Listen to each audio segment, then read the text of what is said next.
मनोहरशुक्ला.com पर मैं मनोहर शुक्ला आपका स्वागत करता हूं।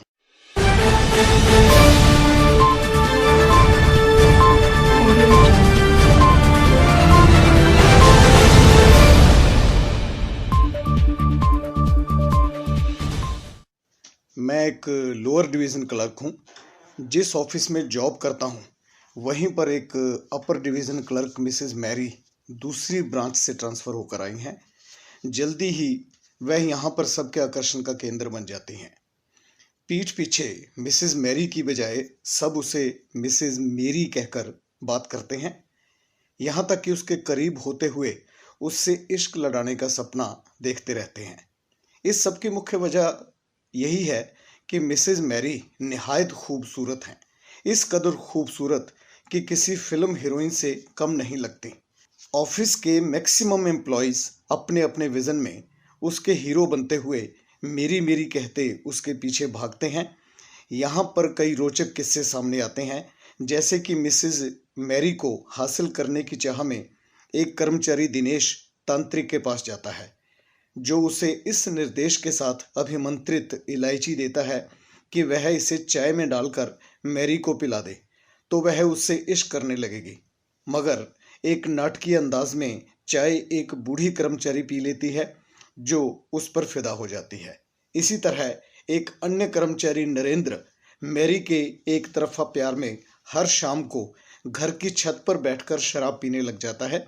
उसके पड़ोस में एक लड़की है जो उस पर बुरी तरह मरती है, मगर वह उसे कभी घास नहीं डालता। एक शाम दिन ढले वह भी अपने घर की छत पर आती है तो नशे की पिनक में उसे मैरी समझ नरेंद्र उसे मेरी मेरी कहते हुए उससे चिपक जाता है।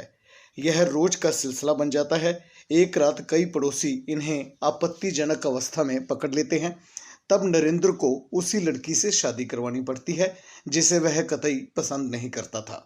इस तरह की और भी कई मज़ेदार घटनाएं घटित होती हैं, लेकिन या तो कर्मचारियों के सपनों में या फिर उनके ख्यालों में। जबकि वास्तविकता यह है कि मिसेस मैरी अपनी ज़बरदस्त अकड़ में रहती हैं। दफ्तर में सिवाय अपने ऑफिसर्स के और किसी से सीधे मुंह बात नहीं करती। फर्राटेदार इंग्लिश बोलकर सबको चुप करवा दिया करती हैं। वैसे भी वह एकदम रिजर्व रहने वाली औरत है। एक रोज ऑफिस में उसने 2 दिन की छुट्टी भेजी। रीज़न यह था कि उसकी बेटी बीमार है। सबको यह जानकर हैरानी हुई कि वह बाल बच्चेदार है। उसने तो इस कदर मेंटेन कर रखा था कि उसे न्यूली मैरिड तक कहा जा सकता था। खैर 2 रोज बाद मालूम पड़ा कि उसकी लड़की की डेथ हो गई थी। इस पर दफ्तर के अनेक लोग बच्ची का अफसोस करने की खातिर मिसेस मैरी के यहाँ जाने की तैयारी करने लगे। इनमें करीब सबको बच्ची की मौत से ज़्यादा इस बात की खुशी थी कि अफसोस के बहाने वो मिसेस मैरी के घर उसके सामने बैठते हुए उसके हुस्न का जी भरकर दीदार करेंगे। मेरे सुपरडेंट मिस्टर चड्डा ने भी मुझे एडमिनिस्ट्रेशन ब्रांच से मिसेस मैरी का एड्रेस लाने को कहा। मैं उनका आदेश कैसे टाल सकता था, तुरंत चला गया। जब मैं एड्रेस लेकर आ रहा था तो ऑफिस के कुछ कर्मचारी मुझे धमकी देने लगे कि मैं बुढ़े सुपरडेंट को मिसेस मैरी का एड्रेस ना दूं, क्योंकि उसकी लड़की की मौत का अफसोस करने वे लोग उसके घर जा रहे थे। वे नहीं चाहते कि सिवाय उनके कोई और मिसेस मैरी के घर जाए। इसके बाद तो कुछ ऐसा सिलसिला सामने आया कि ऑफिस में जिसे देखो वही मिसेस मैरी के घर जाने को बेताब दिखाई देने लगा था। कोई 1 घंटे की छुट्टी लेकर नए कपड़े पहनने अपने घर जा रहा था तो कोई बिना किसी से कुछ कहे या पूछे ऑफिस के बगल वाली बार्बर शॉप पर हजामत बनवा रहा था। ऑफिस के भीतर क्या बाहर क्या सब जगह मिसेस मैरी की ही चर्चा हो रही थी कि आज तो उसने मेकअप भी ना किया होगा, बाल खुले छोड़कर बैठी होगी। उसका उदास चेहरा कितना भला लग रहा होगा।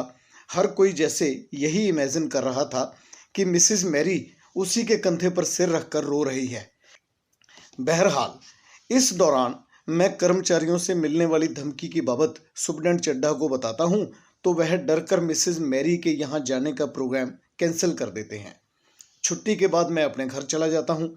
अगले रोज ऑफिस आने पर एक नोटिस से मालूम पड़ता है कि मृतक की मैयत में शामिल होने को उस दिन दफ्तर बाद दोपहर 3 बजे बंद हो रहा था। मुझे यह सोचकर थोड़ा हंसी आ जाती है कि एक खूबसूरत औरत की बच्ची की मौत पर भी दफ्तर में 2 घंटे पहले छुट्टी हो रही थी। तभी मेरा एक कुलीग नोटिस पढ़ते पढ़ते जैसे थोड़ा हैरान होकर बोलता है, क्या मिसेस मैरी की भी हार्ट अटैक से मौत हो गई? इसके बाद ऑफिस में सबको ये मालूम पड़ जाता है कि अपनी बेटी की मौत के बाद हार्ट अटैक से मिसेस मैरी की भी मौत हो गई थी। फिर क्या था, समूचा ऑफिस जैसे गमगीन माहौल में डूब गया। मुझे इस बात ने काफी प्रभावित किया कि पूर्व में दफ्तर के लोग भले मिसेस मैरी के बारे में कैसी भी बातें करते रहे हों, मगर अब उसकी मौत पर सब कितने गमगीन और गंभीर हो गए थे। इसके बाद तमाम कर्मचारी पूरी तरह चुप्पी साधे कुछ इस तरह से अपने काम में डूब गए जैसे इस मौत से उन सबको भी सांप सूंघ गया हो। उनकी समझ में ही ना आ रहा हो कि इस नुकसान को पूरा करने के लिए उन्हें आगे क्या करना होगा। ना तो टी ब्रेक में कोई चाय पीने को उठा, ना लंच टाइम में खाना खाने के बाद मार्केट में टहलने को कोई दफ्तर से बाहर गया। हर एक के चेहरे पर बला की उदासी थी। कईयों के चेहरे तो इस कदर गमगीन थे मानो अभी रोए कि अभी रोए। मगर इसी बीच एक अन्य अलग सी बात हुई। हेड ऑफिस से रूटीन ट्रांसफर की लेटर कार्यालय में पहुंची, जिसके तहत दर्जन भर कर्मचारियों के तबादले की सूची में मिसेस मैरी का नाम भी शामिल था। यह ट्रांसफर मिसेस मैरी की रिक्वेस्ट पर की गई थी और उनकी जगह मिस लिली नाम की कर्मचारी नियुक्त की जा रही थी। जो भी था, 2:30 बजते ही सारा ऑफिस खाली हो गया। मैं सबसे बाद में निकला था। हमारे ऑफिस के सामने सिंगल टाकी वाला सिनेमा हॉल था। यहाँ कभी ज्यादा भीड़ नहीं देखी जाती थी, मगर उस रोज वहां काफी रश था। एक नई फिल्म लगी थी उस दिन वहां। यह फिल्म देखने को मेरा मन हो आया। आखिर मेरे दिल में यह ख्याल आया कि क्रिमेशन ग्राउंड में जाने की बजाय क्यों ना यह फिल्म देखी जाए। मिसेस मैरी की मर्ग में ऑफिस के बाकी लोग तो पहुंच ही गए होंगे, एक मेरे ना जाने से क्या फर्क पड़ेगा। मैं टिकट विंडो के सामने लगी लाइन में जाकर खड़ा हो गया। तभी मेरा ध्यान मेरे आगे खड़े मिश्रा जी पर गया, जो अगले हफ्ते हमारे ही ऑफिस से रिटायर होने जा रहे थे। शर्म के मारे उनसे आंख चुराते हुए मैं जैसे ही वहां से खिसकने को हुआ, तभी देखा कि हमारे ही ऑफिस के वो तमाम लोग हंसते हुए टिकट खरीदने को उत्साही हो रहे थे, जो कुछ देर पहले मिसेस मैरी की अंतिम यात्रा में शामिल होने के लिए मुंह लटकाए दफ्तर से निकले थे। लेकिन अब ये लोग मिसेस मैरी को लेकर हंसते हुए कुछ इस तरह की बातें कर रहे थे कि गजब की औरत थी यार। जीते जी तो अपने हुस्न का जलवा दिखाती ही रही, मरने के बाद भी अपनी जगह मिस लिली को लिवाने का मजा दे गई। अब मुझे अपने आप को इनसे छिपाए रखने की जरूरत ना थी। टिकट लेकर मैं भी इनके साथ सिनेमा हॉल में चला गया। स्क्रीन पर विज्ञापन फिल्में आना शुरू हुई तो वो आ गई मिस लिली, वो आ गई मिस लिली कहते हुए इन लोगों ने मौज मस्ती करना शुरू कर दी। इसके बाद भी इन्होंने फिल्म कम देखी, मिस लिली को लेकर ज्यादा चर्चा की। फिल्म देखने के बाद हम सब अपने अपने घर चले गए। अगले रोज जब मैं दफ्तर पहुंचा तो क्या देखता हूं कि दफ्तर के उक्त लोग सज धज कर हाथों में गुलदस्ते लिए पूरे उत्साह से किसी के इंतजार में खड़े थे। पूछने पर मालूम पड़ा कि उन्हें मिस लिली के आने की प्रतीक्षा थी। मिस लिली को अभी तक किसी ने देखा नहीं था, मगर इनकी बातों से लगा कि वह भी मिसेस मैरी की तरह निहायत खूबसूरत होंगी। सबसे बड़ी बात, वह मिस मतलब कुंवारी हैं। यही वजह थी कि इसकी आमद की खबर ने ही मिसेस मैरी की मौत को भुला दिया था। तभी दफ्तर के ठीक सामने आकर एक ऑटो रुका।